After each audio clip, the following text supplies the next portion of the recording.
Bismillahirrahmanirrahim. Assalamualaikum warahmatullahi wabarakatuh. Alhamdulillahi ala ihsani wa syukru lahu ala taufiqihi wa amtinani. Asyhadu an la ilaha illallah wahdahu la syarika lahu ta'ziman li sya'nih. Wa asyhadu anna Muhammadan abduhu wa rasuluhu ada ila ridwani. Allahumma salli alaihi wa ala alihi wa ashabihi wa ikhwani. Hadirin dan hadirat yang dirahmati oleh Allah Subhanahu wa taala. Pada kesempatan kali ini kita akan bahas tentang fitnah dan model-modelnya dan bagaimana cara kita menghindar dari fitnah. Karena sungguhnya kita sekarang hidup di akhir zaman yang dimana fitnah semakin memuncak. Kata Nabi sallallahu alaihi wasallam, "La yati zamanun illa alladhi ba'dahu syarrun minhu." Tidaklah datang suatu zaman kecuali yang setelahnya lebih buruk daripada yang sebelumnya. Semakin jauh secara umum zaman dari zaman kenabian, maka semakin berbagai macam kerusakan yang timbul. Dan fitnah semakin memuncak karena sekarang sarana untuk melihat fitnah tersebut semakin terbuka dengan adanya internet, dengan adanya medsos, maka semua fitnah bisa diakses. Berbeda dengan zaman dahulu ketika seorang berdiam dalam rumahnya, maka dia akan selamat dari fitnah. Tapi kalau sekarang setiap orang yang kuotanya ada, maka dia akan terjebak dalam fitnah jika dia tidak menjaga diri dalam kesendiriannya. Oleh karenanya fitnah datang bertahap ya. Dahulu mungkin kalau ada perkara kemungkaran kecil, orang peka. Namun lama-lama jadi terbiasa. Kemudian datang yang lebih parah lagi, orang peka lagi. Namun saking banyaknya maka jadi terbiasa lagi. Dan demikian fitnah datang ya berturut-turut dan semakin gelombangnya semakin dahsyat sampai suatu saat Nabi sallallahu alaihi wasallam mengatakan bahwasanya akan ada suatu masa di mana yusbihu ar-rajulu mu'minan wa yumsi kafiran. Seorang di pagi hari masih mukmin, namun ternyata di sore hari sudah kafir. Ya. Dan itu sudah terjadi di zaman sekarang ini. Seorang mungkin di pagi hari masih mukmin, kemudian dia mengakses syubhat atau dia membaca pemikiran-pemikiran yang kekufuran, lantas dia pun ragu dengan agamanya dan akhirnya terjerumus dalam kekufuran. Kemudian juga ya sekarang syubhat ateis begitu banyak ya. Banyak anak-anak muda yang tertarik dengan syubhat ateis, membaca dan akhirnya terpengaruh dengan pemikiran ateis. Bahkan menjadi tren bangga kalau ragu dengan adanya Tuhan. Dan itu ya luar biasa syubhat tersebut.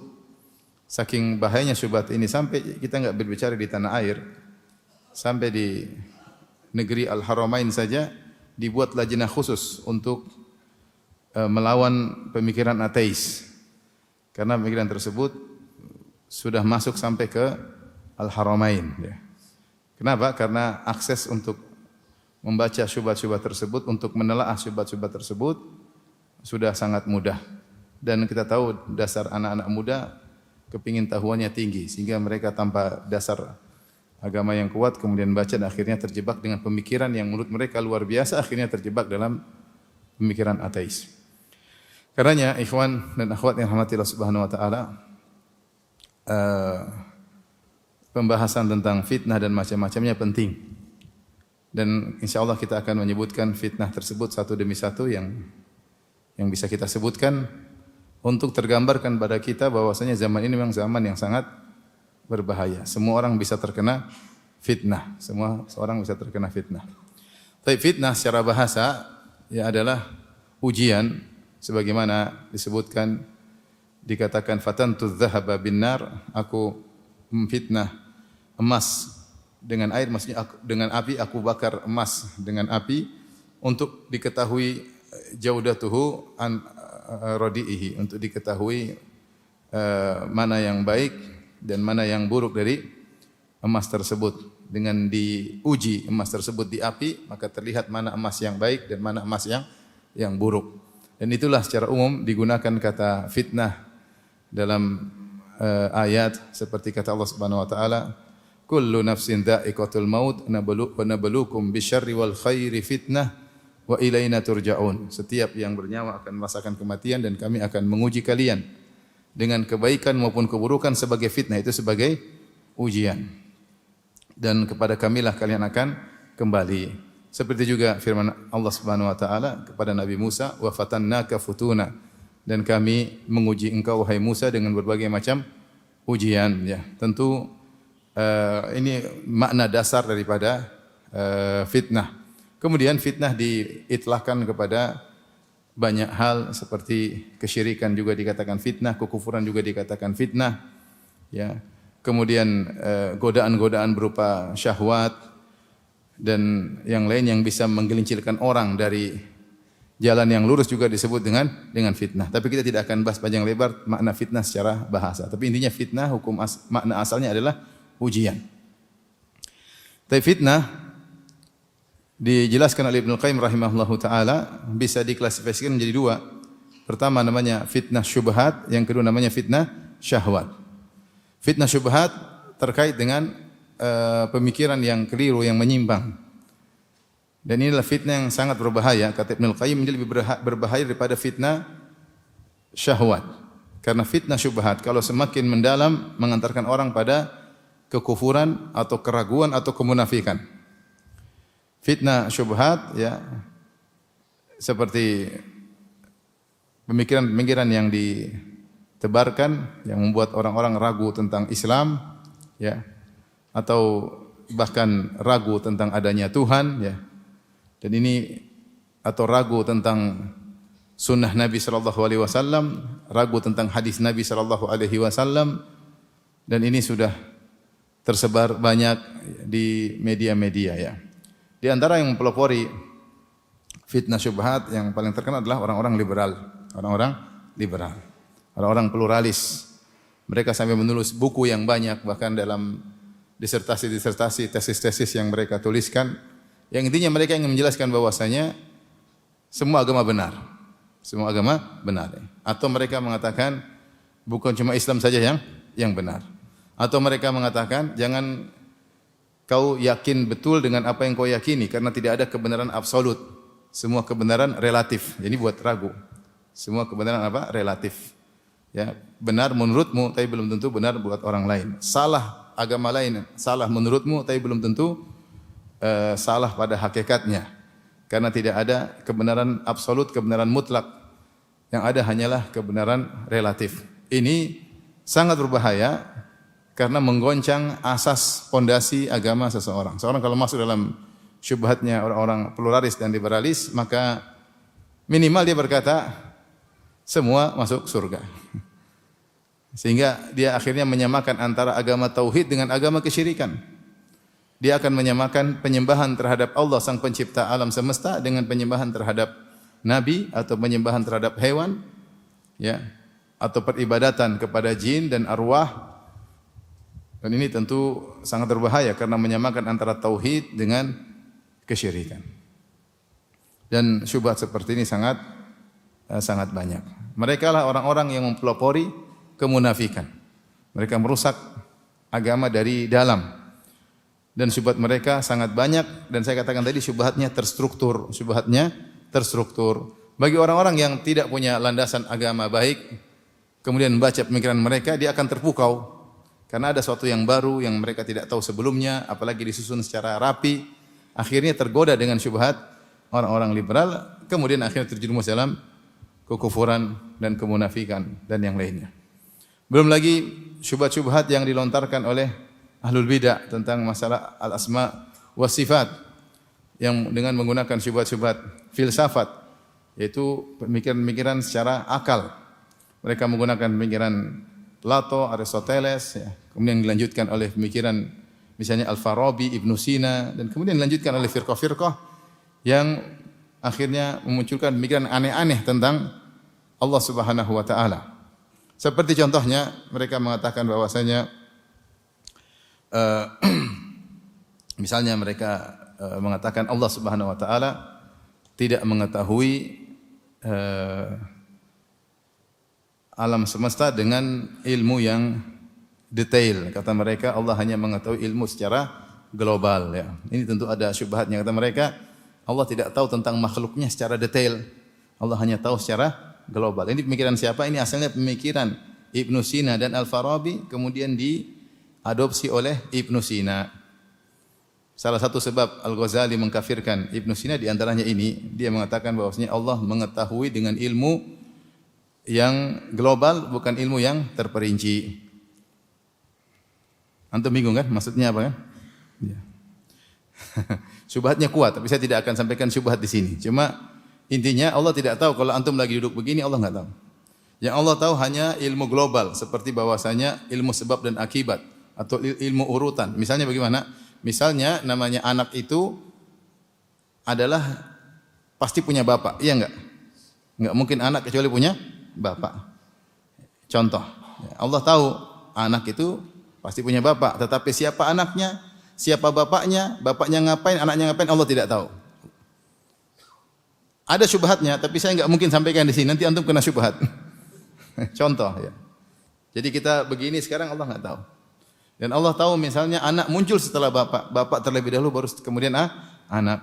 Ini dijelaskan panjang. Saya jelaskan panjang lebar dalam syarah Al-Aqidah Al-Wasithiyah bagaimana pemikiran mereka dan syubhat mereka dan bantahannya. Ini maksudnya ini contoh pemikiran dari Plato, dari Aristoteles disadur oleh ilmuwan Muslim Ibnu Sina dan Al-Farabi. Kemudian juga misalnya gara-gara syubhat akhirnya orang-orang filsafat mengatakan bahwasanya alam itu azali. Alam itu azali bersama keazalian Allah Subhanahu wa taala. Jadi bukan Allah dulu baru alam, tidak. Tapi Allah berada bersama alam atau alam berada bersama Allah secara azali. Jadi alam tidak didahulu dari tidak ada menjadi ada, enggak. Tapi alam semesta itu azali. Azali itu maksudnya tanpa didahului dengan ketiadaan. Yang kalau kita orang Islam kita tahu yang begitu cuma siapa? Allah. Adapun alam dari tidak ada menjadi ada. Kana Allah wa lam yakun syai'un ghairuhu. Dulu Allah sendirian dan tidak ada sesuatu pun yang bersama Allah. Di zaman azali Allah sendiri, kemudian Allah menciptakan. Tapi dengan logika Plato dan Aristoteles, kemudian diikuti oleh Ibnu Sina dan Al-Farabi, akhirnya mereka berkesimpulan alam itu azali. Ini semua ada syubhatnya. Maksud saya syubhatnya terstruktur. Orang kalau tidak pernah ngaji akidah dengan matang, dia akan terbawa. Oh ya benar juga ya, oh benar juga. Apalagi kita suka dengan sesuatu yang baru, hal yang baru. Anak-anak muda suka dengan hal yang baru. Sehingga akhirnya mereka menyimpulkan benar. Alam ternyata azali, ya seperti itu. Contoh lagi misalnya sama Ibnu Sina dalam kitabnya Risalah Al-Atwahiyah mengatakan bahwasanya yang akan dibangkitkan pada hari kiamat bukan jasad, cuma ruh. Tidak mungkin Allah bangkitkan jasad, karena kalau bangkitkan jasad mustahil. Dia sebutkan syubhat. Tapi saya tidak mungkin sebutkan syubhatnya di sini. Nanti antum kena syubhat ya. Tapi intinya dengan syubhat dia, sehingga dia mengatakan yang dibangkitkan cuma ruh. Adapun jasad yang sudah tulang belulang, sudah hancur, sudah jadi tanah, tidak akan bisa dibangkitkan lagi. Dan ini kekufuran, persis seperti perkataan orang-orang kafir di zaman Nabi SAW. Man yuhyil 'idhama wa hiya ramim. Siapa yang mampu menghidupkan kembali tulang-tulang yang sudah hancur lebur? Maka Allah bantah, qul yuhyiha alladhi ansha'aha awwala marrah. Yang akan menghidupkannya lagi adalah yang pernah menciptakannya pertama kali. Kalau Allah bisa menciptakan dari tidak ada menjadi ada, mudah bagi Allah, apalagi hanya mengulangi penciptaan kembali. Tapi intinya, kenapa orang Quraisy atau orang kafir dahulu menolak adanya hari kebangkitan? Karena menurut mereka tidak logis. Bagaimana tulang belulang sudah hancur, daging entah sudah dimakan oleh ulat kemana-mana, sudah jadi mengalami proses kimia, entah menjadi apa, bagaimana bisa kembali lagi? Ya. Kata Allah, qad alimna ma tanqusul ardu minhum wa indana kitabun hafiz. Kata Allah, sungguh kami telah mengetahui bagian tubuh mereka mana yang dimakan oleh tanah. Tubuh ini melalui proses kimia menjadi apa? Allah tahu. Nanti Allah bisa kembalikan lagi. Mudah bagi Allah Subhanahu wa taala. Tapi menurut orang Quraisy tidak logis. Maka datanglah Ibnu Sina dengan pemikiran yang sama, tidak logis. Sehingga akhirnya dia berkesimpulan benar.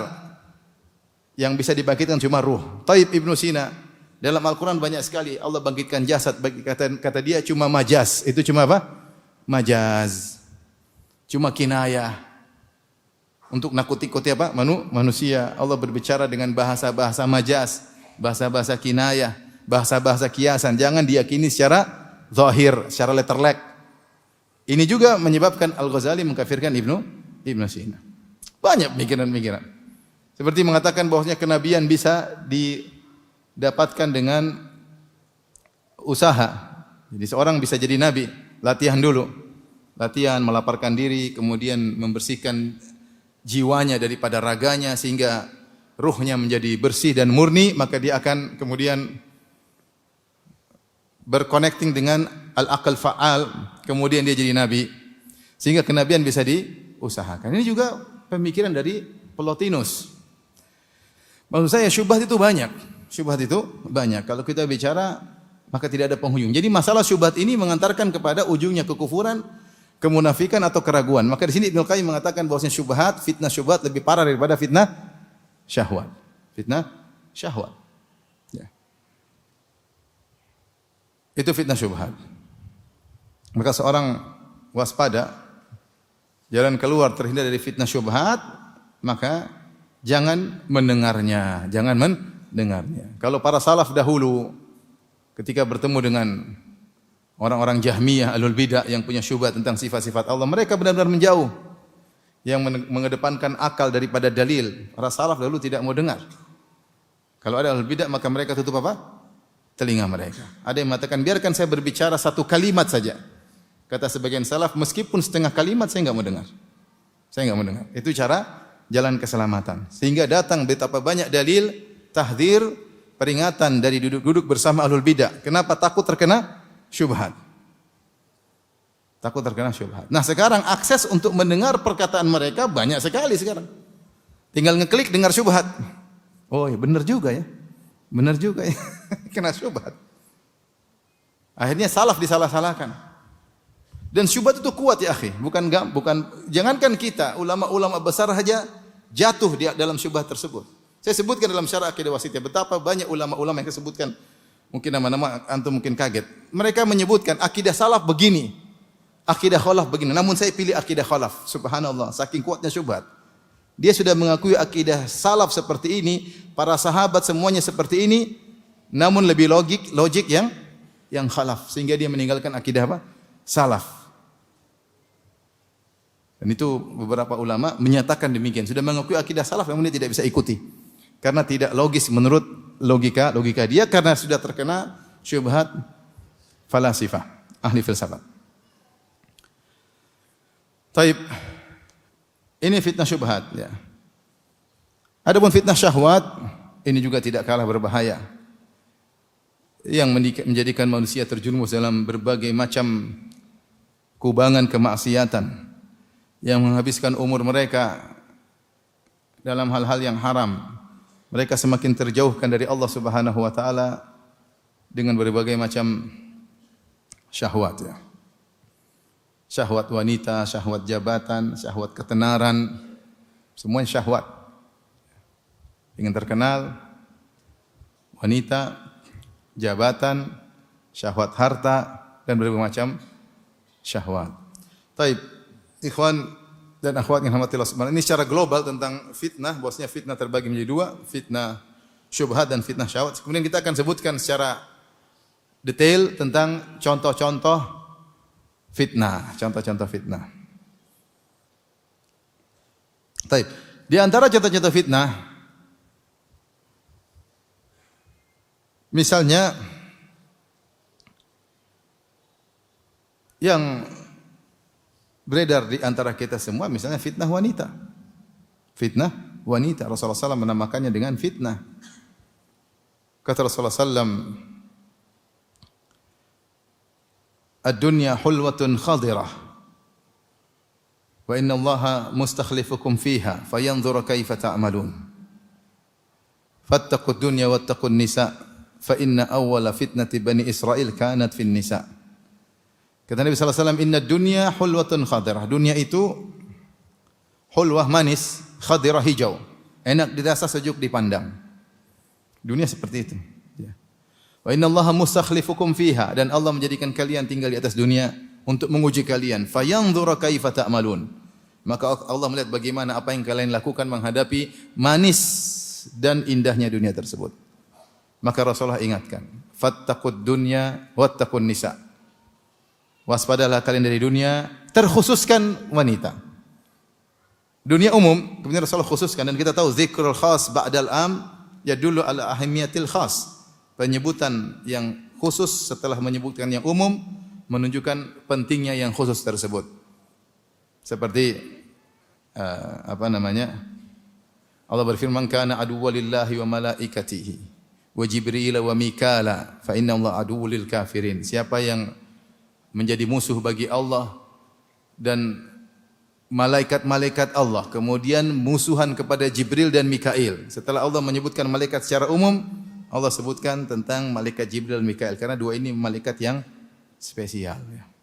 Seperti padahal malaikat Jibril dan malaikat Mikail termasuk dari golongan apa? Malaikat. Tapi disebut lagi secara spesifik. Seperti pentingnya amal saleh. Allah berfirman, innalladzina amanu wa amilus solihat. Sungguhnya orang-orang yang beriman dan beramal saleh. Padahal amal saleh bagian daripada keimanan.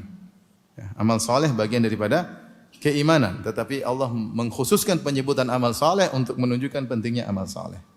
Seperti ini Nabi mengatakan, fattaqud dunya wattaqun nisa. Hati-hatilah kalian terhadap dunia. Wanita termasuk dunia atau bukan? Termasuk dunia. Tapi disebutkan lagi secara spesifik. Dan waspadalah terhadap wanita. Ini maksudnya khitab, pernyataan ditujukan pada para lelaki. Waspadalah kalian terhadap wanita. Kenapa? Fa inna awwala fitnati Bani Israel kanat fin nisa. Fitnah pertama kali muncul di kalangan Bani Israel terkait dengan wanita. Kemudian berkembang. Kemudian Rasulullah SAW juga bersabda dalam hadisnya, ma taraktu ba'di fitnatan adarra 'ala rijal minan nisa. Aku tidak pernah meninggalkan fitnah yang lebih berbahaya bagi lelaki seperti fitnah wanita. Ketika Nabi berbicara demikian, bersabda demikian, Nabi benar atau tidak? Nabi benar tentu. Shadiqul masduq, dia pasti benar dan dia dibenarkan. Nabi yang berkata bahwasanya fitnah paling besar bagi lelaki adalah fitnah wanita. Maka kita harus benarkan pernyataan Nabi tersebut. Dan setan tahu bahwasanya yang paling mudah menggelincirkan lelaki adalah dengan fitnah wanita.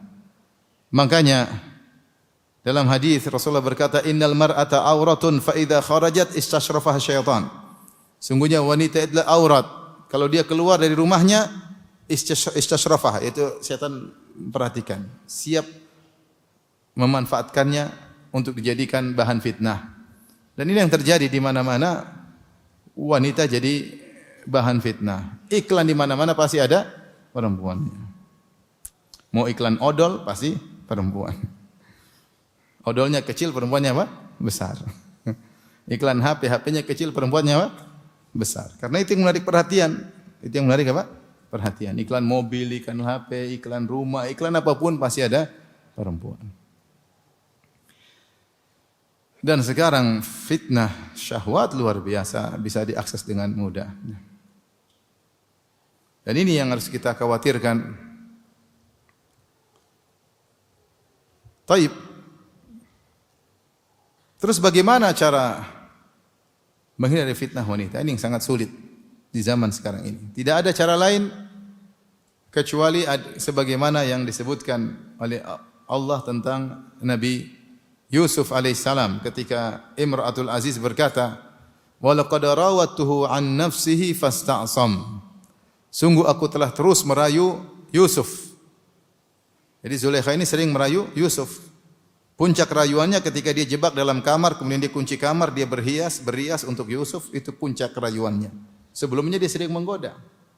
Dia kunci pintu, kemudian dia rias dirinya, kemudian dia merayu Yusuf, "Hai talak, kemarilah wahai Yusuf." Walaqad hammat bih, bahwa sang wanita sudah benar-benar berhasad kepada Yusuf alaihissalam. Wa hamma biha, Yusuf pun sudah tergerak. Laula an ra'a burhana rabbi, maka Yusuf pun kabur. Nah, Imratul Aziz berkata, "Walaqad rawattuhu an nafsihi," sungguh aku telah merayu dirinya, fasta'sam, namun dia berkekeh, bersikeras untuk tidak menyambut fitnah itu sama sekali. Tidak ada cara lain selain kita berdoa kepada Allah, kecuali kita tidak menggampangkan fitnah wanita. Kapan kita buka celah sedikit, kita akan terjerumus. Ini khusus lelaki ya, maksudnya fitnah paling besar. Fitnah wanita masih mengalahkan daripada fitnah jabatan, fitnah harta. Fitnah wanita luar biasa. Makanya Nabi Yusuf alaihissalam di antara kenapa dia selamat, karena dia tidak memberi celah sedikit pun. Setiap Zulaikha atau Imratul Aziz menggoda, maka dia menghindar, dia tidak kasih celah sedikit pun. Kapan dikasih celah sedikit? Sedikit saja berbahaya. Ada akhwat menggoda, ya ukhti, kaifa haluk ukhti, ya udah. Oh, gitu. Oh, udah selesai. Celah sedikit. Oleh karenanya itu juga yang menyelamatkan Juraij, sang ahli ibadah. Ketika Bani Israel berbicara tentang hebatnya Juraij, ada di antara mereka yang hasad kepada Juraij. Ahli ibadah luar biasa. Maka mereka ingin menjatuhkan harkat dan martabat Juraij. Maka ada seorang wanita pezina terkenal sangat cantik jelita. Jadi makanya ini urusan saya akan goda Juraij. Maka dia naik ke kuilnya Juraij, manggil Juraij, menggoda Juraij. Juraij tidak nengok sama sekali. Tidak kasih kesempatan untuk nengok. Karena kapan melihat, maka ya, banyak fitnah, mabda'uha minan nazar. Awalnya dari melihat. Ketika sudah melihat, maka tergerak syahwat. Kalau sudah tergerak syahwat, maka 2/3 akal seorang sudah hilang. Kalau sudah semakin bergetar, hilang semua akalnya. Maka tidak ada cara untuk selamat dari fitnah wanita kecuali tidak memberi celah sedikit pun. Maka sungguh luar biasa ketika Nabi SAW menyebutkan tentang salah seorang yang dinaungi oleh Allah pada hari kiamat kelak. Kata Nabi, rajulun da'athum ra'atun dhatu mansibin wa jamalin faqala inni akhafullah. Seorang lelaki yang dirayu oleh wanita yang cantik jelita dan memiliki kedudukan, kaya raya, kayak anak pejabat, kayak. Kemudian dia berkata, aku takut kepada Allah. Tidak kasih celah sama sekali. Jawabannya, aku takut kepada Allah Subhanahu wa taala. Bahkan dia nasihati wanita tersebut. Aku takut kepada Allah. Ini maksiat, ini zina, berbahaya ya. Jadi kalau ada akhwat goda antum, cantik jelita dan kaya raya, dan saya rasa itu tidak mungkin. Yang paling tidak cantik, paling tidak kaya raya.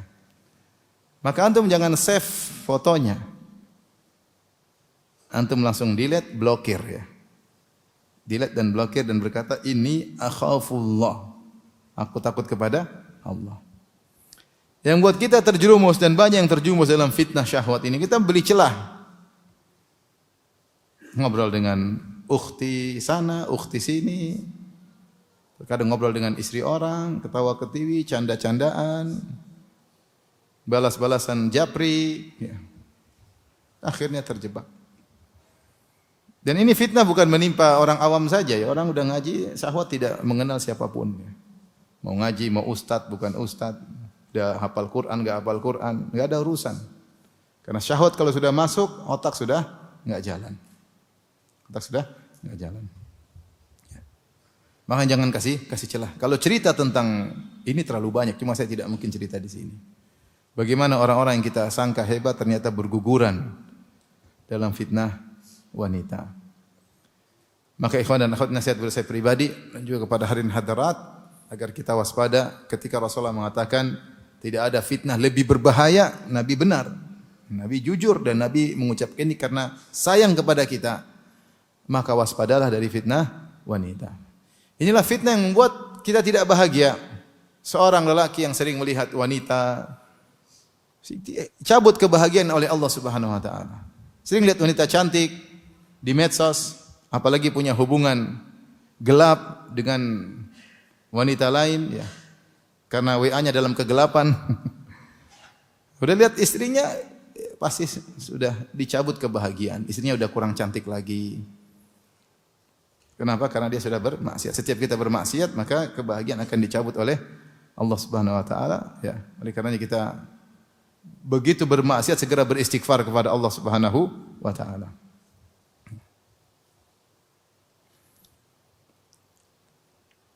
Karenanya tidak ada cara lain kecuali menundukkan apa? Pandangan dan tidak kasih celah sama sekali. Jadi pertarungan kita dengan fitnah wanita cuma pandangan pertama sebenarnya.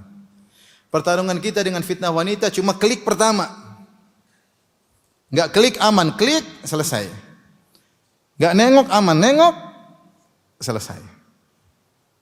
Ketika fitnah baru pertama kali muncul, syahwat mulai bergetar, kita masih bisa mengkontrol, masih bisa. Tapi ketika kita lanjutkan, kontrol sudah hilang.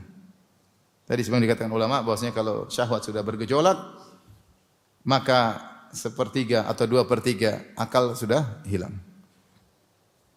Lihatlah bagaimana wanita-wanita yang Allah sebutkan dalam kisah Nabi Yusuf ketika syahwat mereka bergejolak melihat Yusuf alaihissalam yang begitu tampan, akhirnya mereka waqatta'na aydiyahunna, mereka potong-potong tangan mereka tanpa mereka sadari. Saking tampannya Nabi Yusuf alaihissalam. Artinya Imratul Aziz menyediakan makanan, mungkin buah-buahan yang perlu dipotong, kasih pisau. Ketika melihat Yusuf lewat, mereka potong-potong tidak sadar. Orang kalau syahwat sudah bergejolak, meskipun gempa bumi, dia tidak peduli. Yang penting syahwatnya dia salurkan. Karena manusia lemah ketika sudah dikuasai oleh syahwat. Oleh karena jangan sampai terjebak diri kita dalam kondisi demikian. Ya, jangan. Tapi ini di antara fitnah yang berbahaya yang tersebar di zaman sekarang ini. Tapi fitnah berikutnya, fitnah harta, yang di mana Rasulullah SAW berkata, Inna likulli ummatin fitnah wa fitnatu ummati al-mal. Setiap umat ada fitnahnya dan di antara fitnah umatku adalah harta. Nabi menamakan harta adalah fitnah. Dalam hadis kata Rasulullah SAW, mal faqra akhsha alaikum, walakin akhsha alaikum an tubsata alaikum ad-dunya, fatanafasuha kama tanafasuha. Kama busitat ala man kana qablakum, fatanafasuha kama tanafasuha. Fatuhlikukum kama ahlakathum. Tidaklah kemiskinan yang aku khawatirkan menimpa kalian, tapi aku khawatirkan dibukakan dunia bagi kalian. Sebagaimana telah dibukakan dunia bagi umat-umat sebelum kalian, maka kalian pun berlomba-lomba untuk mengejar dunia tersebut sebagaimana umat sebelumnya berlomba-lomba mengejar dunia tersebut. Maka dunia tersebut membinasakan kalian sebagaimana mereka dibinasakan. Ini khusus bagi orang-orang yang duitnya banyak, terfitnah dengan harta yang banyak.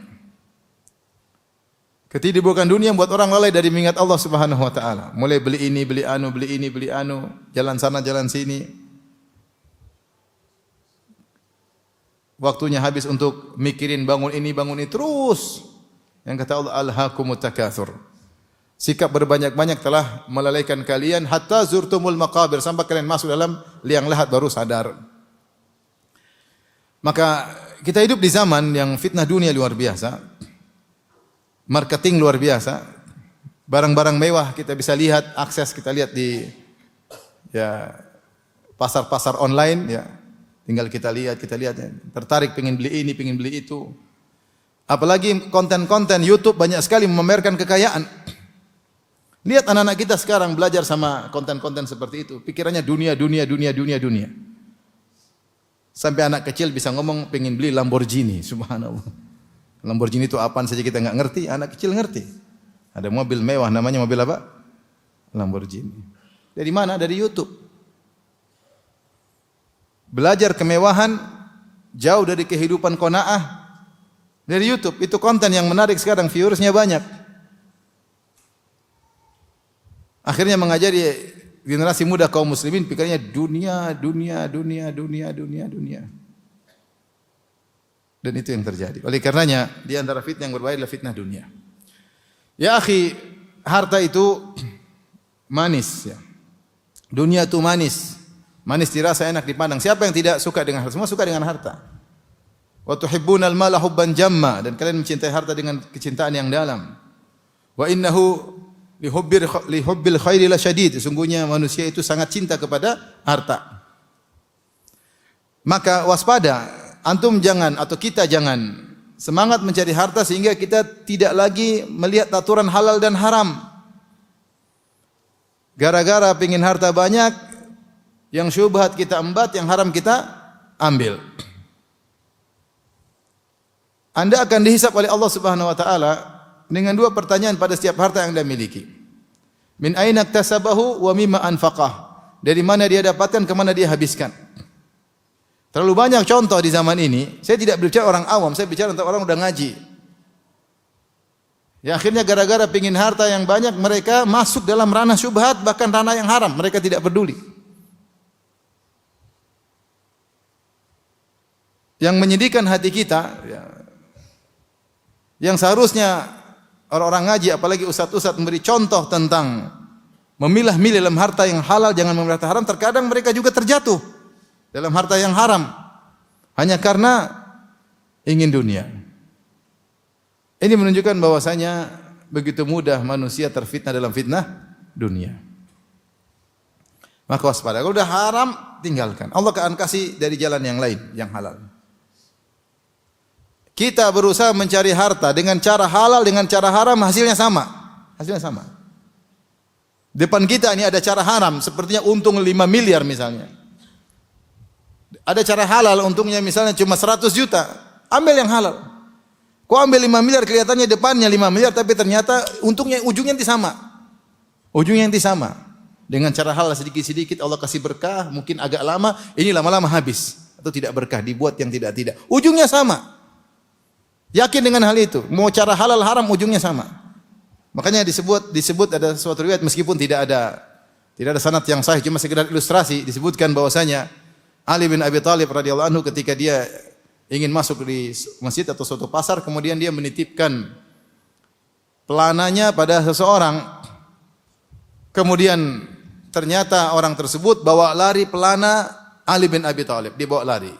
Ketika Ali balik, subhanallah, pelananya tidak ada.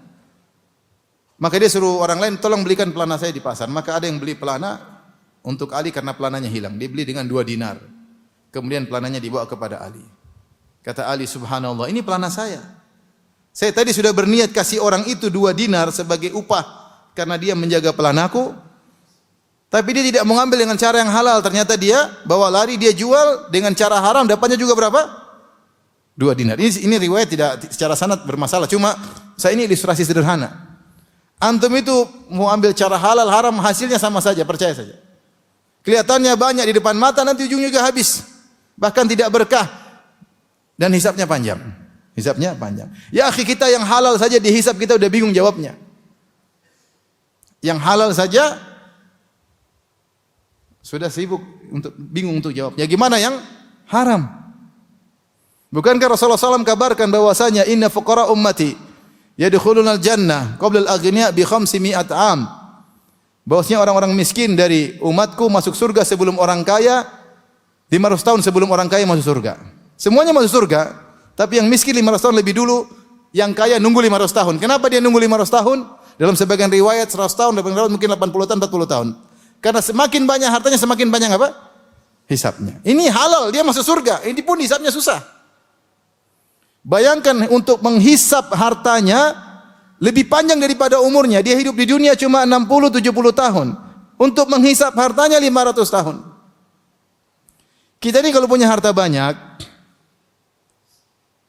hisabnya susah, itu pun halal. Punya rumah berapa, punya mobil berapa, punya HP berapa, punya motor berapa, hisabnya udah panjang. Nggak gampang. Apalagi kalau dengan cara yang haram. Maka yakin, jangan terfitnah dengan dunia. Kalau haram tinggalkan, Allah kasih yang halal. Akan datang.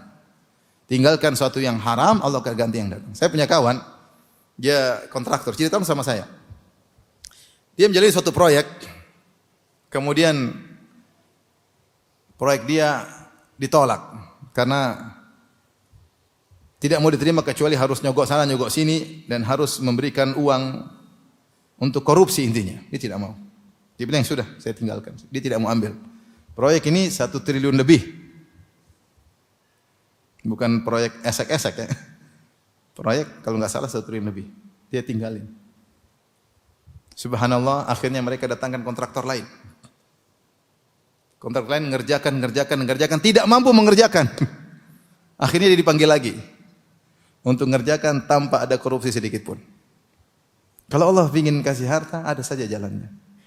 Ya. Dan itu butuh keyakinan. Kayak antum-antum yang sudah terfitnah dengan dunia, atau kita-kita yang sudah terfitnah dunia, yang cara yang haram, tinggalkan. Bismillah. Fitnah dunia luar biasa. Fitnah dunia luar biasa. Yang Rasulullah takutkan bukan kemiskinan. Kalau miskin orang masih bisa bersabar, fitnah dunia bahaya. Cara meraihnya dengan cara yang haram, menghabiskannya juga dengan cara yang tidak benar, foya-foya, beli sana beli sini, bangga-banggaan, apalagi sekarang sudah fitnah branded barang-barang apa? Branded. Seorang bangga pakai jam mahal, pakai tas mahal, ya. Bangga ya.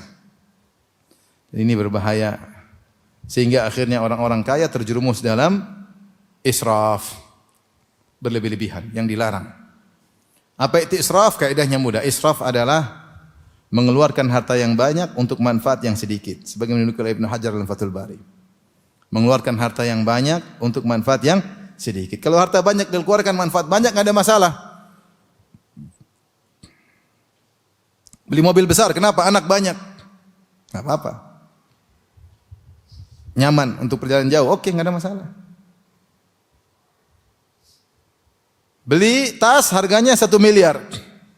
Ibu-ibu ini 1 miliar. Saya dulu pertama dibilang ada tas ratusan juta, saya tidak percaya. Ada tas gitu. Bahlul beli tas kayak gitu. Karena saya pernah ditanya dulu, entah mungkin belasan tahun lalu. Saya ngisi di Cibubur, ada yang tanya, "Ibu Ustadz, saya alhamdulillah sudah bayar zakat. Saya sudah bantu sana, bantu sini, sudah silaturahmi, sudah bantu orang miskin. Boleh enggak saya beli tas 600 juta?" Saya kaget juga ada tas 600 juta. Bahlul banget beli tas segitu. Ternyata waktu qadarullah saya pergi ke Paris, ternyata dikabarkan tas harga sampai miliar-miliar. Dan banyak orang bahlul yang ngantri beli di situ. Saya jalan-jalan, saya lihat ada jual jam di Paris. Jam saya hitung-hitung euro. Ini harga Innova ini. Jam bahlul banget. Tapi ternyata yang lebih mahal dari itu juga banyak. Kalau sudah pakai jam mahal, nanti ngomongnya selalu begini. Mana? Dikit-dikit gini. Kalau dua perlu begini dua-duanya. Hidup dalam halusinasi. Sampai orang yang halu dalam hidup ini, dia nekat beli yang KW supaya diakui, iya enggak? Sebagian ibu-ibu beli tas KW supaya diakui seakan-akan dia orang kaya, padahal itu KW. KW 7, KW 3. Untuk mengetahui KW atau asli, lihat aja kalau hujan, kalau KW digunakan jadi payung. Kalau asli disimpan, wis. Jadi intinya ikhwan dan akhwat yang Allah Subhanahu wa taala, fitnah dunia berbahaya. Maka antum-antum yang qadarullah hartanya biasa-biasa saja, ya syukuri yang ada ya. Qanaah. Antum terfitnah dari banyak fitnah dunia. Antum tidak tahu di sana ada orang-orang terfitnah dengan dunia, harta kebanyakan. Bingung mereka apakan sehingga mereka habiskan yang tidak-tidak. Ya seharusnya kalau kaya gunakan harta tersebut untuk akhirat, ya. Untuk akhirat. Jika tidak hanya memperberat hisab di akhirat kelak. Tapi di antara fitnah adalah orang-orang terdekat, keluarga, anak-anak, tetangga. Dalam hadis kata Rasulullah SAW, fitnatul rajuli fi malihi wa ahlihi wa waladihi wa jarihi tukaffiruha as-salat was-sadaqah wal amr bil ma'ruf wan nahyu 'anil munkar. Fitnah seorang lelaki terkait dengan istrinya, terkait dengan anaknya, terkait dengan hartanya, terkait dengan tetangganya. Apa maksudnya? Bosnya istri, anak, tetangga, fitnah. Maksudnya para ulama menjelaskan yaitu dia terjerumus dalam dosa gara-gara tidak benar dalam bermuamalah dengan mereka. Tidak bermuamalah dengan istri sebagaimana mestinya, tidak bermuamalah dengan anak-anak tidak sebagaimana mestinya. Tidak bermuamalah dengan tangga sebagaimana mestinya. Allah berfirman, wa'lamu annama amwalukum wa auladukum fitnah.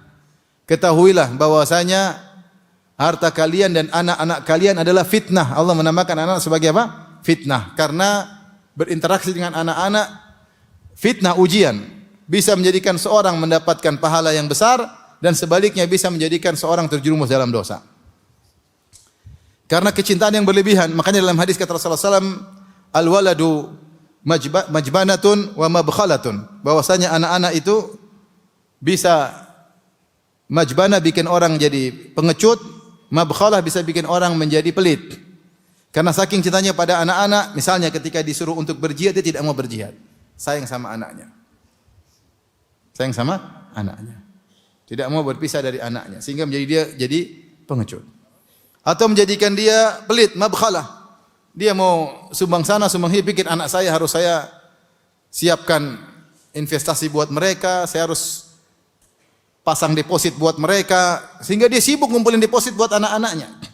Sehingga ketika ada kesempatan untuk menyumbang, untuk dalam dakwah atau untuk silaturahmi, dia tunda-tunda, akhirnya jadi pelit gara-gara anak-anak. Rezeki akan datang, nanti keluarkan Allah akan ganti, nanti keluarkan Allah akan ganti. Tapi karena terlalu sayang pada anak-anak, akhirnya jadi pelit. Ini contoh maksudnya, seorang bisa terjerumus dalam dosa atau kekurangan gara-gara anak-anaknya. Gara-gara anaknya. Demikian juga ketika dia tidak pandai dalam mendidik anak-anaknya. Tidak ingin anaknya nangis, sedikit anaknya nangis, dimanja, akhirnya dibelikan macam-macam. Dibelikan hal-hal yang merusak anak itu sendiri. Kasih duit, jajan yang banyak, dibelikan ini, dibelikan main anu. Sehingga anak terhidup biasa dalam kehidupan, foya-foya, akhirnya jadi malas salat, malas beribadah, manja, tidak bisa mandiri. Akhirnya dia telah berkhianat dalam amanah yang Allah titipkan kepadanya. Ini contoh, maksudnya anak-anak bisa jadi apa? Fitnah. Istri juga demikian, bisa jadi fitnah. Ya.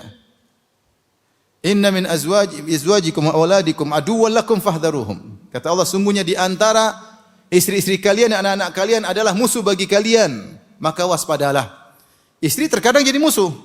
Musuh dalam selimut. Kenapa jadi musuh? Disebutkan oleh para ulama, karena istri bisa menjerumuskan suami dalam dosa.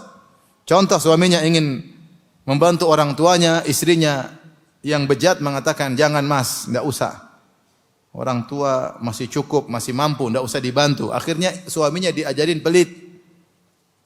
Bahkan terkadang seorang suami musuhan dengan keluarganya, memutuskan silaturahmi, gara-gara terlalu sayang sama istrinya, terlalu percaya sama perkataan istrinya. Betapa banyak lelaki seperti ini. Seorang laki buka usaha misalnya, semua yang kerja adalah keluarga istrinya. Keluarga di sini tidak dia perhatikan. Keluarga sendiri dia juga tidak perhatikan. Padahal rahim-rahim dia lebih utama untuk dia bantu. Benar, semua kerabat kita bantu, tapi ada porsinya. Mana yang lebih utama? Utama adalah rahim-rahim kita. Sebagian orang, subhanallah, begitu sayang sama istrinya, semua yang dia muliakan keluarga istrinya. Keluarga dia sendiri tidak dia muliakan. Ini contoh, istrinya musuh bagi dia. Membuat dia berpaling dari jalan yang benar. Istrinya menjebak dia untuk banyak utang sehingga akhirnya dia pusing kepala. Mas, ganti mobil kita. Enggak ada uang sayang. Sudahlah, hutanglah. Insya Allah kita tawakal. Insya Allah Allah ganti. Suruh ngajarin hutang. Akhirnya ngutang. Udah ngutang sana, ngutang sini. Terkadang akhirnya bingung jawab. Akhirnya terjerumus dalam hal yang macam-macam. Kalau mau kasih orang tua, mau belikan mama, atau mau kasih uang 5 juta sama ibu kandung kita. Kata sebagian istri, tidak usahlah. Mama tuh enggak perlu uang sebanyak itu. Sudah tua, ngapain kasih uang sebanyak itu? Ya kasih aja. Mama mau kasih adik, mama mau kasih temannya, terserah mama. Terserah ibu. Hati-hati, jangan sampai istri menjadikan antum terjerumus dalam maksiat. Tentunya ini juga berlaku terbalik. Artinya, anak-anak juga fitnah bagi seorang ibu, dan suami juga fitnah bagi seorang wanita. Betapa banyak wanita terjerumus dalam maksiat gara-gara suaminya. Suaminya tidak pandai mendidik istrinya, istrinya dibiarkan bermedsos ria sehingga akhirnya melihat yang tidak-tidak. Istrinya dibiarkan bercengkerama dengan lelaki sehingga akhirnya jatuh cinta sama lelaki orang. Dan ini terjadi. Kenapa suaminya tidak punya rasa cemburu, membiarkan istrinya bermaksiat. Membiarkan istrinya. Dan cerita seperti ini banyak sekali. Banyak. Oleh karena seorang bertakwa kepada Allah Subhanahu wa taala. Pasangan hidup kita bisa merupakan sumber fitnah bagi kita. Demikian juga Rasulullah SAW menggambarkan bahwasanya tetangga juga bisa menjadi fitnah. Fitnah seorang laki terhadap tetangganya. Maksudnya dia tidak bisa menjalankan hubungan bertetangga dengan baik. Tetangga punya hak. Ya. Man kana yu'minu billahi wal yawmil akhir falyukrim jarahu. Siapa yang beriman kepada Allah dan akhirat maka muliakanlah tetangganya.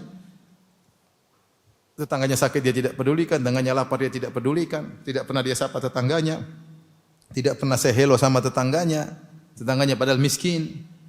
Ya, tahu-tahu tetangganya meninggal dunia. Dia tidak menjalankan hak tetangga. Dia tidak menaikkan kewajibannya sebagai seorang apa? Tetangga. Intinya ini di antara fitnah-fitnah yang disebutkan oleh Rasulullah sallallahu alaihi wasallam. Kemudian di antara fitnah-fitnah jabatan. Fitnah jabatan.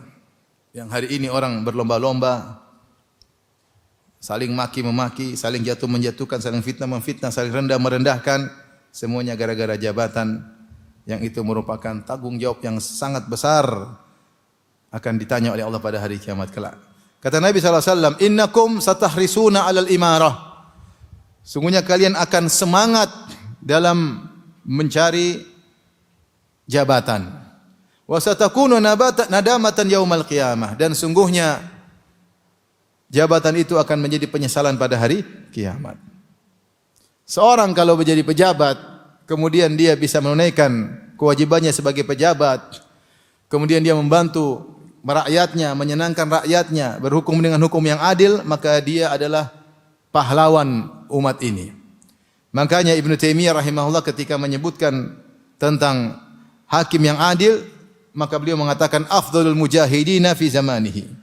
Hakim yang adil itu mujahid terbaik di zamannya. Kenapa? Kalau dia baik, dia adil, maka yang mengambil manfaat sangat banyak. Bisa ratusan ribu, bisa jutaan manusia. Dan Rasulullah SAW punya kaidah khairukum anfa'ukum linnas. Sebaik-baik kalian adalah yang paling bermanfaat bagi manusia. Bayangkan kalau ada bupati yang adil, ada gubernur yang adil, ada menteri yang adil, ada presiden yang adil. Luar biasa bersungguh-sungguh untuk membuat peraturan-peraturan untuk kemaslahatan rakyat, maka betapa banyak pahala yang dia dapatkan. Tapi kalau sebaliknya, jadi pejabat, tidak menunaikan tugasnya, melakukan atharah, yang penting dia senang-senang dengan keluarganya, uang untuk rakyat dia ambil untuk pribadi, dia korupsi, bikin proyek-proyek fiktif, proyek yang tidak benar dia menangkan karena ada untung di balik itu, waliyadzubillah. Maka ini jalan menuju neraka jahanam. Kenapa? Karena orang yang paling buruk adalah yang memberikan mudarat kepada banyak orang. Kalau si A mencuri si B, urusannya ringan, dia hanya berhadapan dengan Allah dengan si B pada hari kiamat kelak. Tapi jika orang pejabat ngambil harta rakyat, dia akan berhadapan dengan rakyat pada hari kiamat kelak. Dia akan berhadapan dengan rakyat yang banyak pada hari kiamat kelak. Kezalimannya menimpa banyak orang. Jadi saya katakan kepada rekan-rekan yang qadarullah jadi pejabat, bertakwa kepada Allah. Ketahuilah jabatan adalah amanah, ujian yang berat. Rasulullah mengatakan, satakunu nadamatan yaumal qiyamah. Dalam riwayat khizyun wa nadamah, akan menjadi kehinaan dan penyesalan pada hari kiamat kelak. Maka jadikan ujian tersebut kesempatan untuk meraih pahala yang sebanyak-banyaknya. Menjadi mujahid terbaik di zaman ini. Rakyat membutuhkan pejabat yang berjuang untuk rakyat. Timbulkan nasionalis, cinta kepada bangsa. Kita ingin bangsa ini maju. Jadilah pejabat yang jujur dan amanah. Jangan pedulikan perkataan orang. Jangan takut laumata laim. Jangan takut dengan cercaan orang. Jadi pejabat yang jujur. Anda akan diangkat derajatnya sangat tinggi oleh Allah Subhanahu Wa Taala. Berjuang. Tapi kalau sebaliknya, jadi pejabat memble. Korupsi sana, korupsi sini. Neraka paling dalam ya, hati-hati. Hati-hati. Hanyalah menjadi khizyun wa nadamah, kehinaan dan penyesalan pada hari kiamat. Anda akan disidang berhadapan dengan banyak orang. Mungkin jutaan manusia nuntut Anda. Satu saja tidak bisa Anda menang, apalagi jutaan manusia. Celaka jika Anda ternyata mengambil harta rakyat. Kata Rasulullah SAW, inna rijalan yatakhawwaduna fi malillahi bighairi haqq.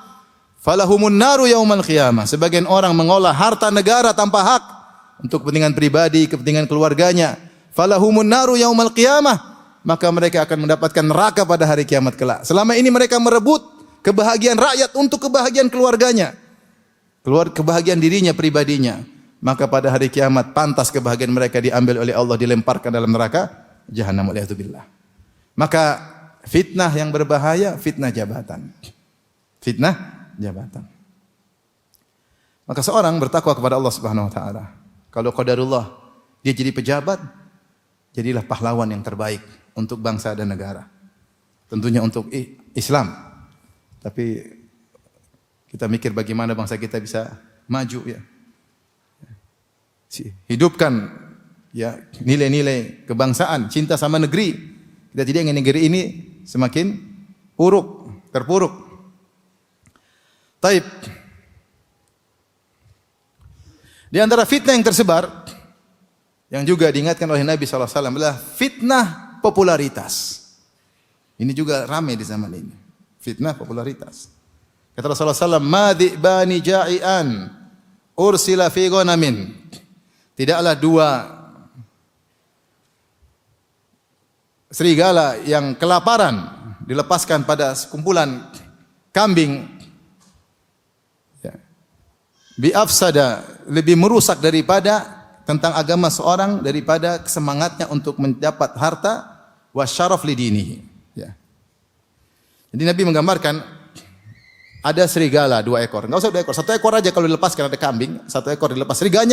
Serigalanya tidak lapar saja bikin rusak. Karena dia hobi makan kambing. Bagaimana lagi kalau serigalanya lapar? Bagaimana lagi kalau serigalanya 2 ekor? Masuk di kandang kambing pasti rusak. Rasulullah gambarkan tentang kerusakan. Pasti menimpa kambing tersebut jika dikirim 2 serigala.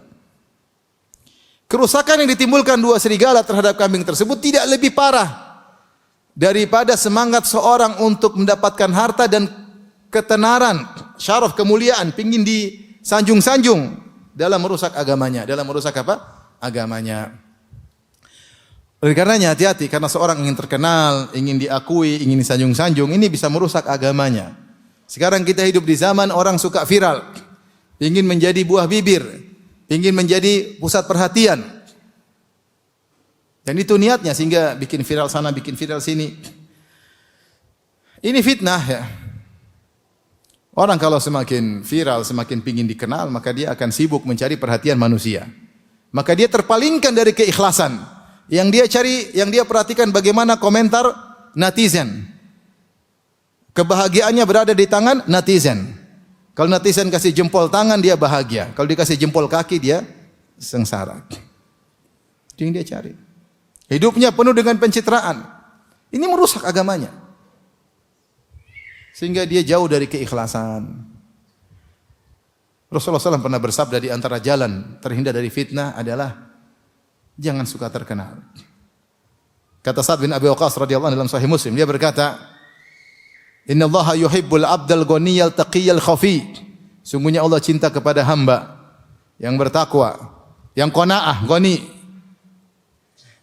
yang bertakwa, yang meninggalkan kemaksiatan dan jalan ketaatan, yang al-ghani, yang qanaah. Al-khafi, yang tidak suka tampil, Ketika seorang tidak suka tampil, dia punya waktu banyak untuk memperbaiki dirinya dan keluarganya. Dia punya waktu banyak untuk memperbaiki privasinya. Dalam sebagian riwayat al-hafi itu yang mengayomi keluarga, sibuk dengan ngurusin apa? Keluarga. Tapi kalau orang pikirannya selalu tampil sana, tampil sini, semua privasinya dia tampilkan, pikirannya selalu perkataan manusia. Kemana-mana dia tampilkan. Dan bisa jadi agamanya rusak karena terjerumus dalam riya dan sum'ah. Semua kegiatannya dia tampilkan. Lagi jalan-jalan sama istri, shooting. Maksudnya apa? Ya. Sedikit-sedikit, "Hai guys, gue lagi dakwah di belantara Afrika guys." Taib maksudnya apa? Sibuk, privasinya dipamerkan ke sana sini. Akhirnya tunggu komentar sana, komentar sini, komentar sana. Timnya juga semakin membranding dirinya. Ya, ente bukan selebriti. Kalau selebriti memang tugasnya membranding dirinya supaya ente dai, bukan membranding apa? Diri. Siapa yang bisa merasa aman daripada riya? Para salaf dahulu yang bertakwa, yang jauh lebih takwa dari kita, yang jelas ketakwaannya. takut dengan riya, takut sekali. Tidak memberi celah sedikit pun untuk membuka pintu riya. Tidak pernah spekulasi dengan niat mereka. Apapun yang bisa menimbulkan riya mereka tutup. Ini kita malah pede, pamer-pamer amal soleh. Seakan-akan kita ini orang yang tidak mungkin terkena riya. Takwa kita dibanding dengan salaf antara langit dan bumi. Itu pun mereka takut dengan pintu riya. Ini fitnah bahaya, pengen jadi buah bibir, sibuk bikin konten, kemudian ini mengenai banyak orang ya. Maka seorang bertakwa kepada Allah Subhanahu wa taala tidak usah sibuk-sibuk pamer diri ya. Jangan suka jadi buah bibir ya. Rasulullah dulu kenapa melarang pakai pakaian syuhrah? Supaya tidak jadi pusat perhatian. Man labisa fid dunya libasa syuhrah albasahu Allahu yaumal qiyamah libasal madhammah. Siapa di dunia pakai pakaian ketenaran, Allah akan buat dia pakai pakaian kehinaan pada hari kiamat kelak. Pengin tampil beda, pengin jadi pusat perhatian, pengin semua orang meliriknya. Ini tidak disukai dalam Islam. Makanya Nabi SAW pakaian biasa-biasa saja, sama seperti yang lainnya. Sampai kalau ada orang luar datang cari Nabi, mereka bingung Muhammad yang mana, karena penampilannya sama saja.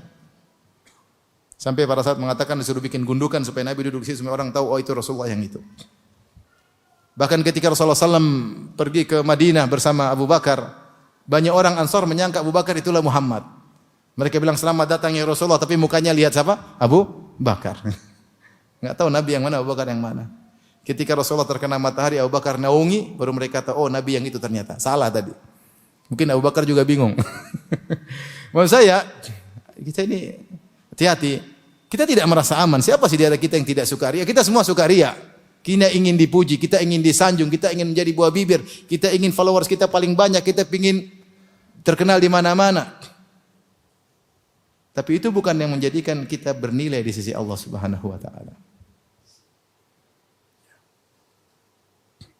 Bahkan saya ingatkan kepada kawan-kawan, sebagian kawan-kawan saya kasihan ya.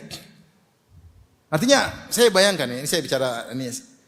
Ada orang misalnya ustadznya terkenal misalnya. Terus dia numpang tenar, mana dekat ustadznya. Saya kasihan hati dia belum tentu kuat. Padahal numpang tenar. Ih, kamu dekat sama ustadz ya, kamu kan hatinya enggak mudah menjaganya. Oh iya, saya dekat sama ustadz. Lagi makan sama ustadz nih. Pas lagi diomelin ustadz tidak divideoin. Ya, maksud saya hati-hati ya, ini fitnah juga berbahaya, fitnah ingin tampil, ingin tenar, ingin dimulia-muliakan, ini bisa merusak agama seseorang, bisa merusak agama seseorang. Habis waktu ya? Hah? Fitnah masih banyak ya. Ada fitnah imatul mudhillin, imam-imam yang merusak. Ada fitnah dajjal ya. Fitnah masih banyak. Ada fitnah kematian. Ada fitnah sakaratul maut. Makanya Rasulullah SAW berdoa, wa a'udzubika min an yatakhabbatani syaitan indal maut. Ya Allah, aku berlindung kepada Engkau dari gangguan syaitan terkadang akan ketika datang kematian. Fitnah banyak, namun waktu kita terbatas. Saya rasa yang disampaikan tadi sebagian sudah cukup mewakili. Karenanya singkat saja, bagaimana cara kita selamat dari fitnah? Rasulullah berkata, as-sa'idu laman junnibal fitan. Orang yang bahagia orang yang terjauhkan daripada fitnah. As-sa'idu laman junnibal fitan. Orang yang bahagia adalah orang yang terjauhkan dari fitnah. Pertama berdoa kepada Allah Subhanahu wa taala. Berdoa kepada Allah. Di antaranya Allahumma a'udzubika minal fitani ma dhahara minha wa ma batan. Ya Allah, aku berlindung kepada Engkau dari fitnah-fitnah yang nampak maupun yang tersembunyi. Perbanyak doa tersebut. Doa ya muqallibal qulub, tsabbit qalbi ala dinik. Ya bolak-balikkan hati manusia, tegarkanlah hatiku di atas agamamu. Betapa banyak fitnah syubhat, fitnah syahwat yang buat hati kita bisa bergoyang. Ya akhi, banyak kejadian. Ketemu orang tadinya di atas sunnah berubah, tahu-tahu membela mati-matian bid'ah. Terjadi. Kemudian di antaranya menjauhi fitnah tersebut. Rasulullah mengatakan datang fitnah, kata Nabi sallallahu alaihi wasallam, al-qa'imu fiha khairun minal mashi. Yang berdiri Al-qa'idu fiha khairun minal qa'im. Yang duduk dalam fitnah tersebut lebih baik daripada yang berdiri. Wal qa'imu fiha khairun minal mashi. Yang berdiri lebih buruk, lebih baik daripada yang berjalan menuju fitnah tersebut. Man istashrafaha istashrafathu. Siapa yang mencoba-coba ingin tahu, dia akan ditarik oleh fitnah tersebut. Maka semakin jauh dari fitnah semakin baik. Di antara sebab hadis Sa'ad bin Waqqas yang saya sebutkan, innallaha yuhibbul 'abda taqiyal ghaniyal khafi. Sungguhnya Allah mencintai seorang hamba yang bertakwa, yang qanaah dan yang tidak ingin tampil. Datang anaknya Umar bin Sa'ad bin Abi Waqqas ketika terjadi fitnah setelah wafatnya Utsman bin Affan. Terjadi pembicaraan tentang khilafah dan yang lainnya. Maka anaknya datang, "Wahai ayah, wahai abi." Ya, Sa'ad bin Waqqas jauh, dia tidak ingin sibuk dengan fitnah, maka dia pergi suatu tempat kira-kira 10 mil dari kota Madinah. Dia ngurus kambing, onta, sapi, dia ngurus ternaknya. Dan kita, siapa yang tidak kenal Sa'ad bin Abi Waqqas? Yang jagoan ketika Ma'arakat Al-Qadisiyah. Jagoan luar biasa. Maka datanglah anaknya, dia bilang, "Ayahanda, kenapa gampangnya Anda sibuk-sibuk ngurusin kambing, sapi, onta, sementara orang-orang sedang rebutan tentang khilafah?" Kata dia, "Uskut, diam kau anakku. Aku mendengar Rasulullah SAW bersabda, sungguhnya Allah mencintai seorang hamba yang bertakwa, yang qanaah, tidak tamak dengan khilafah. Kemudian wal khafi, yang tidak suka tampil." Dia tidak mau. Dia tidak mau ikut-ikutan.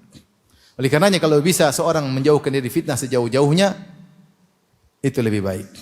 Kemudian di antara sebab agar kita terselamatkan dari fitnah, kata Nabi SAW, min husni islamil mar'i tarkuhu ma la ya'nih. Di antara keelokan Islam seorang adalah meninggalkan perkara yang bukan urusannya. Kepo ini berbahaya. Pingin tahu, satu hari, satu jam lihat berita, akhirnya tahu berbagai macam fitnah, akhirnya terjerumus dalam fitnah tersebut. Buktinya terjerumus, ikut-ikut komentar, ikut-ikut menimpali, padahal sumber berita belum tentu benar, ya tidak? Memang yang antum baca beritanya, yang kasih berita semuanya thiqah, terpercaya? Antum kan tidak pernah dengar dari dua belah pihak. Terus antum baca, antum komentar, menimpali, maki-maki, berarti antum mencoba tahu fitnah, kemudian antum ditarik oleh fitnah tersebut. Kalau tidak, bukan urusan kita, enggak usah. Kalau urusan kita, kita perlu tahu, enggak apa-apa. Ya. Kalau bukan urusan kita, ngapain kita cari tahu? Akhirnya waktu kita terbuang. Makanya Rasulullah mengatakan di antara keelokan Islam seseorang, dia meninggalkan yang bukan urusannya. Kenapa Islamnya elok? Ketika dia meninggalkan yang bukan urusannya, maka dia bisa punya waktu untuk ngurusi urusannya. Tapi ketika dia sibuk urusan yang bukan urusan dia, maka akan terbengkalai urusannya. Akan terbengkalai urusannya. Urus istri enggak beres, urus anak-anak enggak beres, Qur'annya enggak beres, salatnya enggak beres, sedekahnya enggak beres, ngurusin yang lain-lain. Maka Islam yang indah meninggalkan yang bukan. Nah sekarang kita mulai memilah-milih. Ini urusan saya bukan. Kalau bukan, enggak usah. Subhanallah, di antara hal yang menakjubkan saya dapati selama saya tinggal di Arab Saudi, orang-orang sana secara umum tidak ingin tahu urusan orang secara umum. Orang-orang awam, mereka punya sifat tidak ingin tahu urusan apa? Orang. Mungkin sudah dididik sejak lama. Jadi mereka urusan pribadi-pribadi. Nanti ada perlu baru mereka tanya. Kalau mereka perlu baru mereka mau bantu baru mereka tanya. Kalau enggak mereka enggak urusan. Paling kaifa haluk khair gitu aja. Salam, masing-masing urusan sendiri-sendiri. Dia kalau pingin kepo, kalau pingin bantu. Nah kita di Indonesia ini terlalu banyak berita sehingga kepo melulu. Ada dengar berita seorang artis cantik diceraikan oleh suaminya, pingin tahu, cantiknya kayak apa? Suaminya goblok, bahlul, cantik, komentar, pingin tahu. Terus ribut masalah harta gono-guni, ikut lagi. Gimana ikut terus? Ya ente perlu apa urusan ente? Enggak ada urusan ente. Kecuali ente ingin nikahi itu artis, boleh ente ikuti beritanya. Ini dia lihat ente aja mau muntah, terus ente ikut. Kalau bukan urusan enggak usah ikut, buang waktu, enggak usah. Mau cerai mau apa bukan urusan kita. Kalau kita mau ngurusin ada urusan kita silakan. Akhirnya kita terjebak dalam banyak berita, tahu ini. Ayat enggak tahu, hadis enggak tahu. Urusan anak enggak tahu. Urusan istri enggak tahu karena terlalu banyak tahu urusan istri orang. Baik. Mungkin itu saja yang saya sampaikan pada kesempatan ini. Semoga Allah menjauhkan kita semua dari fitnah. Allahumma inna a'udzubika minal fitan ma dhahara minha wa ma batan. Kita berdoa kepada Allah Subhanahu wa taala, ya. Allahumma nas'aluka hubbak wa hubba man yuhibbuk wa hubba kulli amalin yuqarribuna ila hubbik. Allahumma nas'aluka fi'lal khairat wa tarkal munkarat wa hubbal masakin. Wa idza arata bi ibadika fitnatan faqbitna minha ghairu maftunin. Ya Allah, jika engkau menghendaki fitnah pada suatu kaum, maka wafatkanlah kami tanpa terfitnah. Fitnah banyak ya akhi. Fitnah masuk dalam rumah-rumah kita, fitnah masuk lewat anak-anak kita, fitnah masuk lewat istri kita, fitnah masuk lewat kita. Hanya Allah yang bisa menyelamatkan kita semua. Demikian, kurang lebih saya mohon maaf, tidak ada tanya jawab karena waktu sudah habis. Subhanakallah bihamdik, asyhadu an la ilaha illa anta astaghfiruka wa atubu ilaik. Assalamualaikum warahmatullahi wabarakatuh.